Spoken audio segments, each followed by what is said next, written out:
Good morning, No Excuses scholars. It's Terrific Tuesday, February 22nd, 2022. That's right, it's the second month, the 22nd day in the year 2022. That's a lot of twos for a Tuesday. Well, hey, we have a brand new college vocabulary word. It is academic. It's pertaining to, of course, learning, education or scholarship. And synonyms are scholastic and educational. So by you just coming here, you are part of the academic world. You're a scholar. Yeah, that's what you are. So we'll be looking at academic all week long. Well, the one thing we are looking at all month long is perseverance. And we're actually going to be talking about that later this week on Friday when we have our Husky Awards. And we're going to give certificates to those who've seen showing perseverance. And perseverance is the key to success.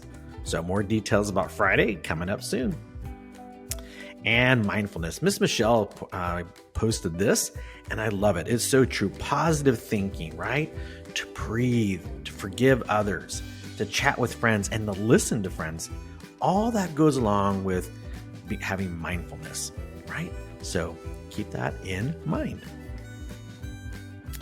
We continue to celebrate Black History Month, and we have another person that is close to home, literally down the street.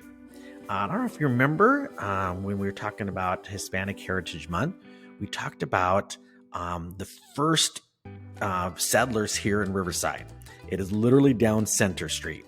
The Trujillo family, the Trujillo school, and that picture there with the chain link fence, I took that picture. That's, like I said, just down the street. But check this out. Alice Rowan was the first certified African-American teacher in the inland Southern California area, meaning around here. Alice was also the first Black college graduate in the area and the first known Black to teach white children. I know. It's hard for us to imagine that ever being the case, but it's true. She was the first Black person to teach white kids.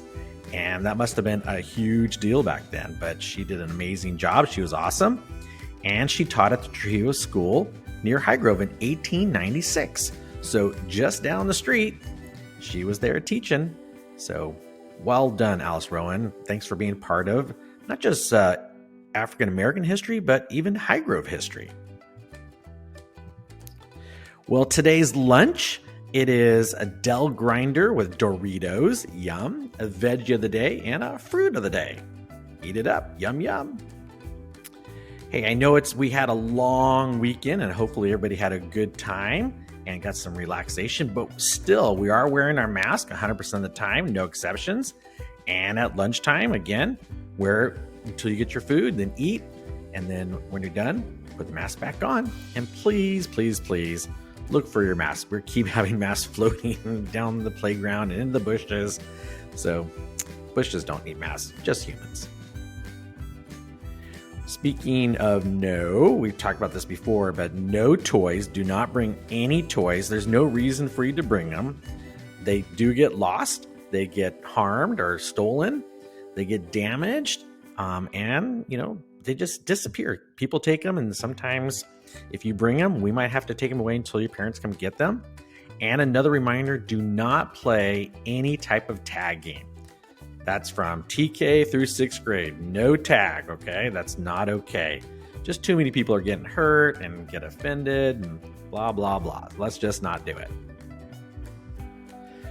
Well, hey, we're back to having our Husky 100 Mile Club Challenge. We only have a few days left for February.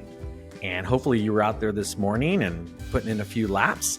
So, and again, it's on Mondays, Tuesdays, Thursdays, and Fridays. And teachers, reminder, if you haven't turned in your popsicle sticks to Mrs. Salazar, please do so.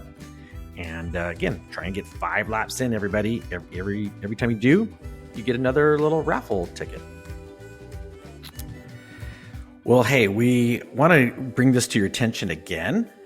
We are literally getting phone calls from people in the community that are very concerned about you, our scholars, and your families. We've been told that some of those who are walking down the street almost got hit by a train and then some ran across the street and almost got hit by a car. If you go down that way, you really need to be careful. And there is a crosswalking guard down there, so you should listen to that person. And if they're not there for some reason, again, please be careful. Don't play games with the cars or the train.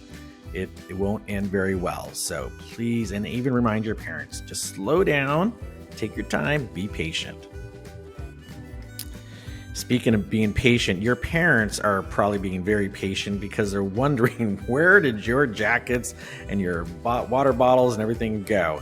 Please go check Lost and Found. Sometimes it's along the far fence when you get done with lunch, but then we have the huge rack that has a lot of things in it. Please go check. As Miss Michelle is saying there, don't forget.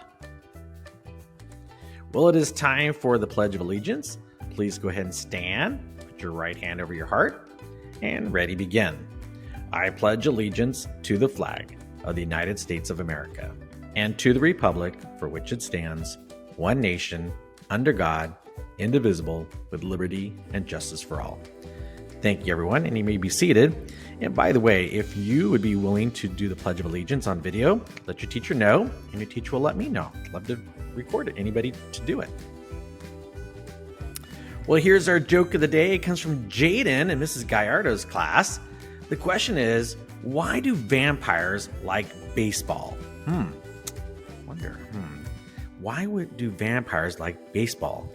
Well, there's no blood out there unless somebody gets hurt. Ew, gross, right? So what do you think? Why do vampires like baseball? Any ideas? Any guesses? Let's find out. Because every night they turn into bats. Ready? Bats. Thank you, Jaden. That's a good one. Like it. All right, please keep sending me your jokes. We need more. And as always, scholars, never stop learning because life never stops teaching. Have a wonderful, terrific Tuesday.